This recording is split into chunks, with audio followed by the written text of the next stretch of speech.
आता 34 स्कॉलरशिप परीक्षा आहे ते सराव प्रश्नपत्रिका आपण बघतो. यातला गणित विषय बघूया. गणिताचे आपण याच्यामध्ये 25 प्रश्न, मराठीचे 25 प्रश्न पाहिलेत. तर गणिताचे यामध्ये 50 प्रश्न आपण बघणार आहोत. 26वा प्रश्न, 30 गुणिले 4 अधिक पदावली दिलेली आहे 20 भागिले 5 वजा 36 भागिले 6 अधिक 2 बरोबर किती. तर हे सोडून दाखवते मी तुम्हाला पदावली. या पदावलीमध्ये काय करायचं आहे बघा. आता 30 गुणिले 4 अधिक इथं दिले त्यांनी 20 भागिले 5 हे कंस दिलेत. कंस तुम्ही अगोदर सोडून घेऊ शकता. आता 30 गुणिले 4चा गुणाकार आपण समजा करून घेऊ. 4 0 0 4 त्रिक 12 120 आलं. अधिकचं चिन्ह असंच राहतं. हा भागाकार करून घेऊ. 5 चोक 20 म्हणजे 4 आलं. वजाचं चिन्ह आहे तसं अगोदर कंस सोडून घ्यायचं. 36 भागिले 6 म्हणजे 6 येणार आणि अधिक 2 सुटते. आता सलग करत जायचं. समजा 120 अधिक 4 124 झाले. 124 वजा 6 करा. 124 वजा 6 येईल 118. 118 अधिक 2 येईल 120 म्हणजे आपलं उत्तर येणार आहे 120. तर उत्तर आहे बघा पर्याय क्रमांक 2 120. पुढे 27. एका इलेक्ट्रॉनिक वस्तूंच्या दुकानात माधवने 17,500 रुपये किमतीचा फ्रीज, 23,200 रुपये किमतीचा LCD टीव्ही व 7,800 रुपये किमतीचा होम थिएटर विकत घेतला. त्याने दुकानदाराला 50,000 रुपये दिले तर दुकानदाराने माधवला किती रुपये परत द्यावेत. आता या गणितामध्ये काय करायचं तर बघा 17,500 अधिक 23,200 आणि पुन्हा 7,800 यांची बेरीज करायची. ती टोटल केली तुम्ही की ती तुम्ही 50,000मधून वजा करा म्हणजे तुमचं उत्तर तुम्हाला मिळून जाईल. तर वजाबाकी केली तर 1,500 रुपये त्यांनी काय दिले 1,500 रुपये उरतात. मग दुकानदार माधवला 1,500 रुपये परत देईल. 28 बघा 50 सहस्र. पुढे बघा प्रश्न आपला 50 सहस्र अधिक 30 दशक अधिक 2 शतक व 7 एकक या विस्तारित मांडणीने तयार होणारी संख्या कोणती. 50 सहस्र म्हणजे 50,000 येणार. 30 दशक म्हणजे 300, 2 शतक म्हणजे 200 आणि 7 एकक म्हणजे 7 यांची बेरीज करायची. हे मांडून घेतले आणि त्यांची टोटल केली आपण. आपलं उत्तर येतं 50,507. पर्यायात आहे का तर आहे 50,507. पर्याय क्रमांक 4. 29. 79,059 ही संख्या आंतरराष्ट्रीय संख्या चिन्हात कशाला बघा. 79,000 बघा कुठे कुठे हे 89 आहे. इथे 79 आहे. आंतरराष्ट्रीय म्हटलं की आपल्याला इंग्लिश आकडा आला पाहिजे. आता हे मराठीत दिलेले त्यामुळे हे होऊ नाही शकत. 79,059 059 बरोबर आहे. पर्याय क्रमांक 2 30. 96,354 या संख्येतील 4 आणि 3 या अंकाच्या स्थानिक किमतीचा गुणाकार खालीलपैकी कोणता. आता बघा स्थानिक किंमत त्यांनी काय विचारले 96,354 या संख्येतील 4 आणि 3 या अंकाच्या स्थानिक किमतीचा गुणाकार खालीलपैकी कोणता. आता बघा स्थानिक किंमत 4ची 4च येते आणि 3ची 300 येते. 300 आणि 4चा गुणाकार विचारला त्यांनी आपल्याला तर 1200 उत्तर येईल. पर्याय क्रमांक 1. पुढे 31. 80,008 ही संख्या अक्षरात कशी लिहाल. 80,008 पर्याय क्रमांक 4. पुढे 20854 हे अंक एकदाच वापरून तयार होणाऱ्या 5 अंकी लहानात लहान व 5 अंकी मोठ्यात मोठ्या संख्येतील फरक किती. आता बघा त्यांनी आपल्याला काय विचारले की हे अंक एकदाच वापरून तयार होणारी 5 अंकी लहानात लहान संख्या आणि 5 अंकी मोठ्यात मोठी संख्या आपल्याला तयार करायची आणि नंतर त्यांचा फरक काढायचा आहे. आता बघा मोठ्यात मोठी संख्या तयार करून घेतली आपण.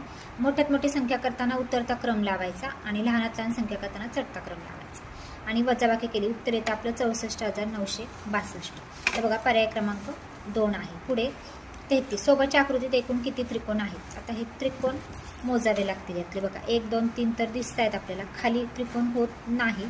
हा पूर्ण तर बघा याच्यामध्ये 6 त्रिकोण तयार होतात. कसे ते तुम्हाला सांगते बघा. 1 2 3 होतात हे. त्याच्यानंतर ही मधली रेष काढली तर हा एक होतो 4, हा एक होतो 5 आणि हा मोठावाला 6.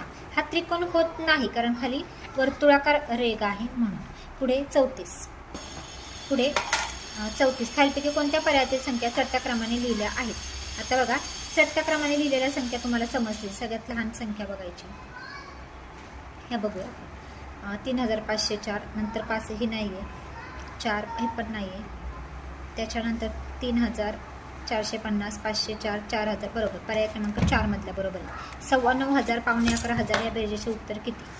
तर बघा काय विचारले त्यांनी आपल्याला 9,15,000 अधिक 11,500. बघा आपण इथं मांडून घेतले. आता 11,500 म्हणजे 10,750 आणि त्यांनी काय म्हटले 9,15,000 9,250 घेतले. यांची टोटल येते 20,000 म्हणजे 20,000ला आपण काय बोलतो 20 सहस्र आणि 2,000 दशक म्हणजे अ आणि ड उत्तर येईल आपलं पर्याय क्रमांक 1. पुढे 36. 5 अंकी मोठ्यात मोठी संख्या ही 4 अंकी मोठ्यात मोठ्या समसंख्येपेक्षा कितीने जास्त आहे.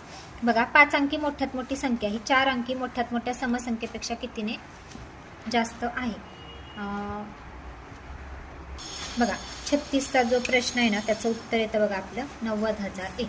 तुम्ही म्हणताल कसं काढलं, तर 5 अंकी मोठ्यात मोठी संख्या काढली आपण बघा. 5 वेळा 9 लिहिलं मोठ्यात मोठ्या संख्येला, आणि समसंख्या 4 अंकी पाहिजे त्यांना. आता आपल्याला जर मोठ्यात मोठी 4 पाहिजे असते तर 4 वेळा 9 आलं असतं. आपण एक वजा केला, त्यातनं 8 घेतला कारण समसंख्या पाहिजे, त्यांची वजाबाकी केली तर ती येते 90,001.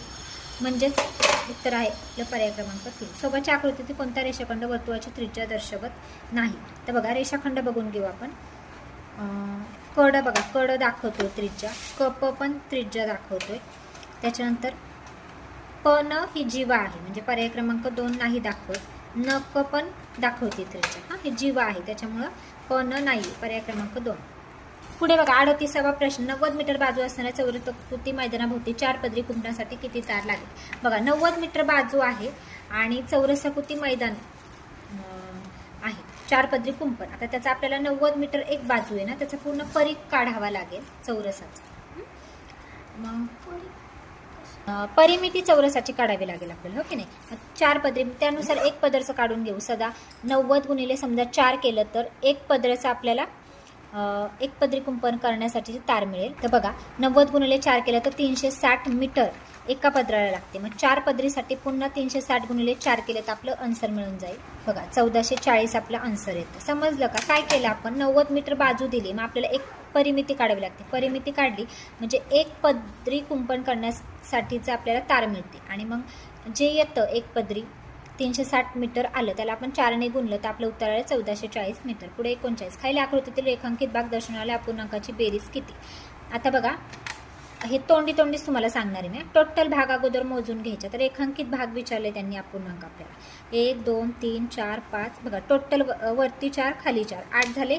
इथे रेखांकित आहेत म्हणजे हा अपूर्णांक येईल 2/8 इकडचा. इकडे पण 8 आहेत आणि रेखांकित 3 आहेत, इकडे येईल 3/8. छेद समान आहे म्हणजे अंशांची बेरीज करायची. 2 आणि 3 5 होतात. हां 5 भागिले 8 म्हणजे 5/8 पर्याय क्रमांक 4 उत्तर येईल. 9 40. 9 क्रमागत विषम संख्यांच्या बेरजेला 9ने भागले तर मिळणारा भागाकार खालीलपैकी कोणता. बघा 9 क्रमागत विषम संख्यांच्या बेरजेला 9ने भागलं तर तुम्हाला 9 क्रमागत विषम संख्या काढून घ्याव्या लागतील. ते 1 पासून सुरू करायच्या. हां 1 3 5 7 अशा सगळ्या 9 काढायच्या आणि त्याला 9ने भागायचं. बेरीज करायची त्यांची, 9ने भागायचं तर मिळणारा भागाकार खालीलपैकी कोणता. मग ती कितवी संख्या आहे ती याचं आन्सर असेल. तर बघा 5वी संख्या येते. 5वी म्हणजे पर्याय क्रमांक 4. बघा इथे टोटल करून दिली, सगळ्या टोटल संख्या ह्या काढल्या तिथं. हां त्याच्यानंतर यांची टोटल येते 81. 9 क्रमावर विषम संख्या घेतल्या, 81 भागिले 9 केलं तर 9 येतं. 99 81 पर्याय 41. 125 व 50 या संख्येच्या बेरजेला त्यांच्या वजाबाकीने गुणले असता येणारा गुणाकार किती. काय करायचं, 125 आणि 50 यांची बेरीज करायची. किती होते 175. हां आता परत त्यांची वजाबाकी, बेरजेला त्यांच्या वजाबाकीने गुणले असतात. तर बेरीज आली 175 आणि वजाबाकी यांची किती येते 75 येते वजाबाकी. हां मग आता आपल्याला 175 गुणिले 75 असा गुणाकार करायचा. तर बघा पहिलंच उत्तर आहे याच्यामध्ये, याचं उत्तर आहे 13,125 पर्याय क्रमांक 2. पुढे 42. खालील अपूर्णांक उतरत्या क्रमाने लिहिले असतात चौथ्या क्रमांकावर येणाऱ्या अपूर्णांकाचा अंश किती येईल. आता काय सांगितले, उतरत्या क्रमाने. छेद समान आहे ना, जो मोठा असतो तो मोठा, उतरता क्रम घ्यायचा आहे. म्हणजे आपल्याला काय करायचं, सगळ्यात मोठी संख्या अगोदर घ्यायची. हां बघा 48 अंश मोठा आहे म्हणजे ही मोठी आहे. त्याच्यानंतर 41 येईल, त्याच्यानंतर येईल 32 3 नंबर आणि 4 नंबरला 29/51. चौथ्या क्रमांकावर येणाऱ्या अपूर्णांकाचा अंश किती येईल तर 29 पर्याय क्रमांक 2. 43. एका पिशवीत 5 रुपये व 10 रुपये नाण्यांची संख्या समान असून पिशवीतील एकूण रक्कम 9,000 रुपये आहे, तर पिशवीतील प्रत्येक प्रकारच्या नाण्यांची संख्या किती. बघा आपला हा प्रश्न चाललेला होता 43वा. याच्यामध्ये त्यांनी काय सांगितलं, एका पिशवीत 5 रुपये आणि 10 रुपयांच्या नाण्यांची संख्या समान असून पिशवीतील एकूण रक्कम 9,000 आहे. अशी गणित काय करायचं माहिती आहे, जे पर्याय दिलेले असतात ना ते सोडून बघायचे. आता समजा 150 नाणी घेतली, दोन्ही प्रकारची नाणी समान आहे. 150 घेतली म्हणजे काय केलं आपण, 150 गुणिले 5 केलं. बघा इथे मी सोडवले. 150 घेतले, 150 गुणिले 5 केलं 750 येतं. 10 गुणिले 150 केलं तर 1,500 येतं. यांची टोटल 750 आणि 1500 यांची टोटल 9,000 येते का नाही. मग आता दुसरा पर्याय त्यांनी आपल्याला इथं 6,000 दिलाय, तर 6,000 हा खूप मोठा आहे. तर 6,000ला समजा 10ने गुणलं तर इथं 60,000 येईल. आपल्याला 9,000 रक्कम हवं, हे होऊ नाही शकत. मग पर्याय क्रमांक 3 घेतला आपण 600. तर सोडवला तो कसा बघा, 600 घेतलं, 600 गुणिले 5 केलं म्हणजे 600 नाणी 5 रुपयाची आहेत तर 3,000 होतात. 600 नाणी 10 रुपयाची आहेत तर 6,000 होतात. 6,000 आणि 3,000 हे 9,000 टोटल होतात. म्हणजे आपलं उत्तर येतं 600. पर्याय क्रमांक 3. आता पुढे पुढचा 44वा प्रश्न. खालीलपैकी कोणते विधान सत्य आहे? 1 किलोमीटरचा पावभाग म्हणजे 250 मीटर होय, बरोबर. पाऊण किलोग्रॅम म्हणजे 750 ग्रॅम होय, बरोबर. पुढे त्यांनी काय म्हटलं, ठीक आहे. तिसरा पर्याय बघा सी, अर्धा लिटर म्हणजे 50 मिलीलिटर होय. अर्धा लिटर म्हणजे 50 मिलीलिटर म्हटलंय त्यांनी, तर नाही. 1000 मिलीलिटर म्हणजे 1 लिटर. अर्धा लिटर म्हणजे 500 हवं, म्हणजे ए आणि बी बरोबर आहे. पर्याय क्रमांक 1. पुढे 45. परवेज आपल्या पगारातील 2/9 भाग बचत करतो, 1/9 भाग घराच्या कर्जाचा हप्ता भरतो, उरलेला पगार स्वतःच्या खर्चासाठी राखून ठेवतो, तर तो त्याच्या पगाराचा कितवा भाग स्वतःच्या खर्चासाठी राखून ठेवतो. आता त्यांनी काय विचारले आपल्याला की बघा, आता त्याचा पगार किती हे अगोदर, त्याचा पगार म्हणजे पूर्ण 1 भाग. आता हे सोडून दाखवते मी.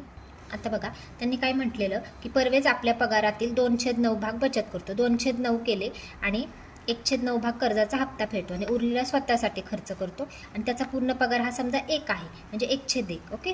आता काय केलं आपण, ती यांची बेरीज केली. 2/9 अधिक 1/9 अधिक x मांडलं, हे तो स्वतःवरती खर्च करतो तो x आहे समजा.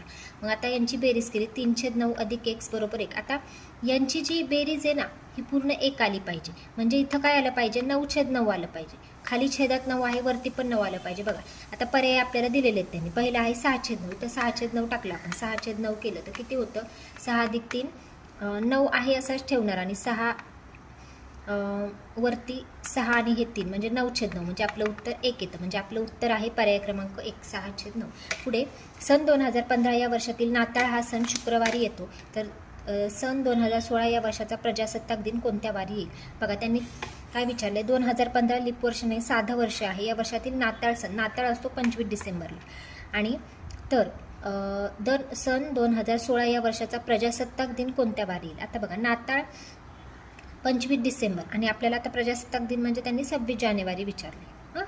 बघा त्यांनी आपल्याला 2015चा नाताळ म्हणजे 25 डिसेंबर शुक्रवार दिलाय आणि त्यांनी 26 जानेवारी 2016 विचारलेला आहे. आता आपण 31 डिसेंबरचा वार काढू शकतो. शुक्रवारी 25 तारीख येते म्हणजे बघा 26, 27, 28, 29, 30, 31. पुढे 6 दिवस जायचं म्हणजे शनिवार, रविवार, सोमवार, मंगळवार, बुधवार आणि गुरुवार. गुरुवारी म्हणजे 31 डिसेंबरला गुरुवार येतो, 1 जानेवारीला शुक्रवार येतो.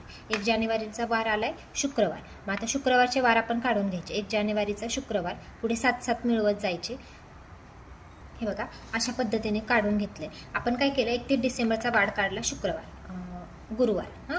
नंतर शुक्रवारी येते 1 तारीख म्हणजे 1 जानेवारी. मग अशा पद्धतीने एक तारीख आहे ना, मग त्या आठवड्यातले वार काढून घेतले. 7 दिवस पुढे जाऊन 1 तारखेला शुक्रवार आहे, मग शुक्रवारचे वार काढून घेतले. 1 अधिक 7 8, 8 अधिक 7 15, 15 अधिक 7 21, 21 अधिक 7 28. 28ला आपला शुक्रवार आलाय. मग आपल्याला 26 जानेवारीचा वार हवाय, 2 वार मागे जायचे म्हणजे मंगळवार येतो आपला. बघा इथं आहे मंगळवार. बघा इथं थोडंसं चुकलं होतं. 15 आणि 7 इथं 22 होतात. 22 आणि 7 29 म्हणजे 29ला शुक्रवार आलाय. मग 26ला याच्यावरून वार काढून घेतला आपण मंगळवार. आपलं उत्तर आहे पर्याय क्रमांक 3. पुढे बघा 47वा प्रश्न. खालील आकृतीबंधाचे निरीक्षण करून कोणता पर्याय चुकीचा आहे ते शोधा. आता बघा याच्यामध्ये जर तुम्ही व्यवस्थित हे आकृतीबंध बघितले तर याचा सलग तुम्हाला हा क्रम लावायचा आहे. त्याचं उत्तर येतं पर्याय क्रमांक 4. पुढे 48 वजाबाकी दिलेली आहे. वजाबाकी तर तुम्ही करू शकता. याची वजाबाकी येते बघा 8881. पुढे 49 1 ते 100 या संख्यांमध्ये 0 हा अंक जितक्या वेळा येतो, 0 हा अंक जितक्या वेळा येतो तितक्या वेळा त्या अंकांची बेरीज केली तर किती उत्तर येईल?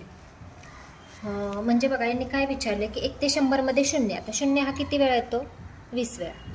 तर बघा 1 ते 100 याच्यामध्ये 0 हा अंक 11 वेळा येतो, 1 21 वेळा येतो आणि 0 11 वेळा येतो. 11 वेळा काय सांगते, तितक्या वेळा त्या अंकांची बेरीज केली. 11 वेळा त्या अंकांची बेरीज करायची. 11 वेळा येतो तितक्या वेळा त्या अंकांची बेरीज करायची. तर त्याचं उत्तर येतं बघा 121. पुढे 50वा प्रश्न. 930 भागिले स्टार आणि 0 दिले त्यांनी आणि उत्तरात पण स्टार आणि 1 दिले, तर स्टारच्या जागी असणारा अंक कोणता? आता बघा भागाकार करायचा इथं तुम्ही एक संख्या इथं टाकून बघायची. स्टार आता समजा 0 0 टाकलं, 930 भागिले 0 केलं तर काय येईल? 0च येईल. 0 होत नाही. पुढे 9 केलं, 9 समजा 90 केलं, 930 भागिले 90 केलं तर किती येतंय? तर बघा याच्यामध्ये 3 हा अंक, स्टारच्या जागी 3 हा अंक येतो, इथं टाकून बघायचं 930 भागिले 30, त्याचं उत्तर येतं 31, म्हणजे पर्याय क्रमांक 3 बरोबर आहे. पुढे 51 संख्या व त्यांच्या अवयवाच्या जोड्या दिल्या आहेत, त्यापैकी वेगळी जोडी कोणती? आता बघा 52 13, आता 13च्या पाड्यामध्ये 52 आहेत का? आहेत, 13 चौक 52, हां 35 7 7 5 35, 51 17 17 त्रिक 51. पुढे 78 आणि 8, आता याच्यामध्ये वेगळी जोडी विचारली. 78 8च्या पाड्यामध्ये 78 आहेत का? नाही आहेत ना. मग पर्याय क्रमांक 4 वेगळी. 52 खालीलपैकी सर्वात लहान परिमाण कोणते? मिलीमीटर, सेंटीमीटर, मीटर का किलोमीटर? बघा सगळ्यात लहान परिमाण त्यांनी विचारलेलं आहे. तर बघा सगळ्यात लहान येतं मिलीमीटर. 53 25 व्यक्तींमध्ये 954 रुपये समान वाटले असता 4 रुपये उरतात, तर प्रत्येक व्यक्तीला किती रुपये मिळाले? बघा 25 व्यक्तींमध्ये 954 रुपये समान, म्हणजे इथं काय करायला लागेल? 954 भागिले 25 करावे लागतील, म्हणजे 4 रुपये उरतात.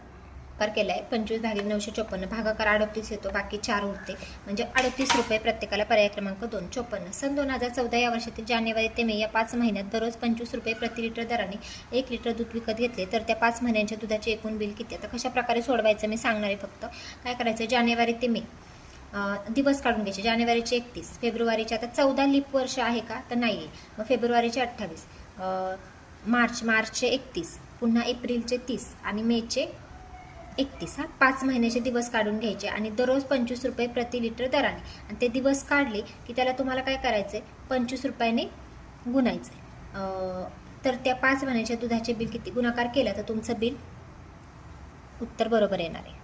तर बघा 3775 हे उत्तर आहे आपलं, पर्याय क्रमांक 3. पुढे 55 खालीलपैकी कोणता पर्याय 210 मिनिटांसाठी चुकीचा आहे? 210 मिनिटांसाठी बघा 3 तास 30 मिनिटे, म्हणजे एकूण 2 मिनिटं 210 होतंय का ते याच्यामध्ये बघायचं. आता 3 तास 30 मिनिटे, 3 तासाचे मिनिटे किती होतील? बघा 180 3 तासाचे मिनिटं आणि 30 घेतले त्याच्यामध्ये, तर किती होईल?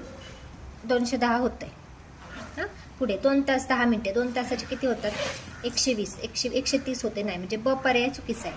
हां मग आता ब पर्यायामध्ये बघा पर्याय क्रमांक 4. पुढे 3.5 तास, 3.5 तासाचे पण किती होत आहेत? 3.5 तास,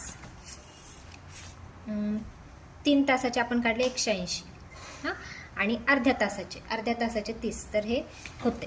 पुढे 3 तास 20 मिनिटे, 3 तास 20 मिनिटांचं होत नाहीये, म्हणजे ब आणि र चुकीचं आहे. 56 खालीलपैकी कोणत्या पर्यायी आकृतीच्या घडणीतून घन आकाराचे खोके तयार होईल? समान संख्या हवी घनाची, हो की नाही? बघा हे किती? 1 2 3 4 5 6. पुढे इकडे किती दिले? 4, हे पण 6 आहेत. पुढे 4 6 आहेत, 3 4 5 6. तर बघा घन आकाराचे आपल्याला त्यांनी विचारलेले, घन आकार याच्यातनं तयार. याच्यामध्ये बघा इथं हा आयताकृती आहे, पुढे इथं पण आयत आहे, एवढा घन वाटत नाही. घन म्हणजे व्यवस्थित चौकोन हवा. हा इथं आकार वेगळाच वाटतो, म्हणजे इथं पर्याय क्रमांक 2 हे अगदी बरोबर वाटतं. इथं बघा ना, हे त्यांनी एका साईडला हे 2 दिलेत, त्यामुळे होऊ नाही शकत. इथे पण हे दिलेत, होऊ नाही शकत. पर्याय क्रमांक 2 मध्येच होऊ शकतं. पुढे 57 खालीलपैकी योग्य विधान कोणते? आयताच्या समोरासमोर बाजू समान असतात, बरोबर. चौरसाच्या फक्त 2 बाजू समान असतात, चूक. पर्याय क्रमांक 2च चुकीचे येतं. पुढे लगेच पुढचा प्रश्न 58 पहाटे 3 वाजता घड्याळातील तास काटा व मिनिट काटा यांच्यामध्ये कोणता कोण होईल? पहाटे 3 वाजू दे किंवा दुपारचे 3 वाजू दे, त्याच्यामध्ये काटकोनच तयार होतो. पर्याय क्रमांक 2. खालील पर्यायातून चुकीच्या जोडीचा पर्याय ओळखा. बघा हे 6:30 बरोबर आहे, इथं 4:30 बरोबर आहे, 4:45 हे पण बरोबर आहे, आणि 3:15 सॉरी हे बघा हे इथं ना 5:45 पाहिजे होतं, 5:45 दिले त्यांनी, हे 3:15 बरोबर आहे, हे चुकीचं आहे. पर्याय क्रमांक 3 5:45. हां आता हे 5:45 आहे. पुढे 60 चित्ररूप माहिती दिली त्यावर प्रश्न विचारलेत. बघा प्रमाण दिले, 1 मुलगा म्हणजे 10 मुले. ओके. प्रश्न शाळेत येण्यासाठी बस या वाहनाचा वापर किती मुले करतात? तिथं बस आहे, 10 मोजायचे डायरेक्ट, 10 20 30 40 50 60. पर्याय क्रमांक 2 72 या संख्येच्या विभाजकांपैकी सर्वात मोठी विषम संख्या कोणती? आता बघा 72ला ज्याने भाग जातो अशी विषम संख्या त्यांनी मोठी विचारलेली आहे. 36 तर विषम नाही होत. आता याच्यापैकीच येईल. आता मोठी म्हटलं तर 13ने 72ला भाग जातोय का? 13च्या पड्यात 72 आहेत का? नाही. तर मग पर्याय क्रमांक 2 उत्तर होतं आपलं 9. पुढे 62 इथं बेरीज दिलेली आहे त्यांनी, ही बेरीज करायची. तर बघा याचं उत्तर आहे पर्याय क्रमांक 4. बेरीज करा तुम्ही. 63 1 ते 100 या संख्यामधील पहिली विषम मूळ संख्या व 2 अंकी सर्वात मोठी समसंख्या यांची बेरीज किती? मी तुम्हाला संख्या सांगते. 1 ते 100 मध्येच विचारले त्यांनी. पहिली विषम मूळ संख्या आता बघा, एक ही आपली संयुक्तही नाही आणि मूळ पण आहे. पहिली विषम मूळ संख्या 3 येते आणि 2 अंकी सर्वात मोठी समसंख्या. तर 2 अंकी सगळ्यात मोठी समसंख्या तुम्ही म्हटलं तर ती 98 येते. 98 आणि 3 यांची बेरीज किती येईल? 101. पर्याय क्रमांक 1 उत्तर आहे. पुढे खालीलपैकी चुकीची जोडी. 1 किलोमीटर म्हणजे 10 हेक्टोमीटर, 1 डेसिमीटर म्हणजे 10 सेंटीमीटर, त्याच्यानंतर 1 मीटर म्हणजे 10 डेकामीटर आणि 1 सेंटीलिटर म्हणजे 10 मिलीमीटर. आता याच्यामध्ये बघा, 1 मीटर म्हणजे 10 डेकामीटर हे चुकीचं आहे. पुढे 65. 15,000 रुपयांच्या एकूण रकमेत 50 रुपयांच्या जास्तीत जास्त किती नोटा असतील? आता इथं काय करायचं, 15,000ला डायरेक्ट तुम्ही 50ने भागा. तर उत्तर येतं बघा आपलं 300. पुढे 66. सोबतच्या आकृतीचा गड चर या पृष्ठभागाचा आकार कोणता? आता आकार विचारलाय त्यांनी, तर इथं दिसतच आहे तुम्हाला, ग ड चर. बघा, आयताकृती पर्याय क्रमांक 3. 67. 5 सहस्र अधिक 3 दशक. आता ही पण बेरीज आहे आणि 5 सहस्र आणि 3 दशक विचारले त्यांनी. 5 सहस्र म्हणजे 5000, 3 दशक म्हणजे 30 आणि इकडे 3 शतक विचारले म्हणजे 300 अधिक 5000. हा, हे बरोबर येते का? नाही. बघा, आता इथं 5000 30 येईल आणि इथं 5000 प्लस 300 आहे. 5300 म्हणजे हे मोठं येते. पर्याय क्रमांक 2. 68. खालील अपूर्णांकापैकी छेदाधिक अपूर्णांकाची संख्या किती? छेदाधिक म्हणजे छेद मोठा हवा. याच्यामध्ये हा मोठा आहे, याच्यामध्ये हा एक मोठा आहे 19, पुढे हा एक 3 झाले, हा मोठा आहे, हा एक मोठा आहे 4 झाले. 4 मोठे. पर्याय क्रमांक 2.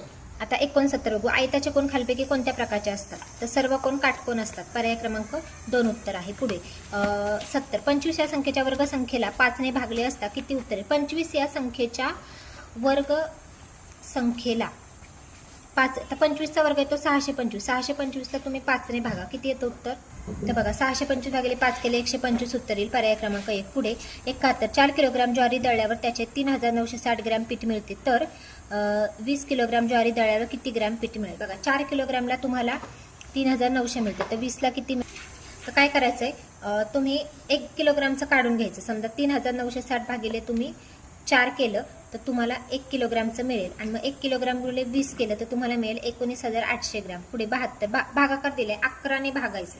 बघा, 11 एके 11 येईल, 0 पुन्हा 11 साती 77 येईल, 0 येईल आणि पुन्हा 7 येईल म्हणजे 707 उत्तर येईल आपलं. पर्याय क्रमांक 2. पुढे 73. 83 भागिले 9 या अंशाधिक अपूर्णांकाचे योग पूर्णांकयुक्त रूप कोणते? आता हे रूप याच्यामध्ये बघा, 8 9 72. 72 अधिक 3 हे होतंय का? नाही होते. तर बघा, याच्यामध्ये हे बघूया आपण. चौथा पर्याय 99 81. 81 आणि 2 82. 83 भागिले 9. पर्याय क्रमांक 4 उत्तर येते. पुढे 74. अशोकला पुण्यातील आपल्या घरासाठी दरमहा 4750 रुपये भाडे मिळते, तर अशोकला 2 वर्षाच्या भाड्याची किती रक्कम मिळेल? आता बघा, पुण्यातील आपल्या दरमहा त्याला 4750 मिळते, तर 2 वर्षाचं विचारले, मग तुम्ही 4750 हे एका महिन्याचं आहे, असं 12 महिन्याचं म्हणजे 1 वर्षाचं काढायचं, नंतर पुन्हा 1 वर्षाचं, असं मिळून पूर्ण भाडं काढायचं. आता बघा, इथे पूर्ण 2 वर्षाचं 1,14,000 रुपये येतं. खालपैकी किरण ही आकृती कोणती? हां, तर बघा, याच्यामध्ये किरणची आकृती ही येते, A1 येते आणि D1 येते, D येते, अड पर्याय कुठे? पर्याय क्रमांक 4.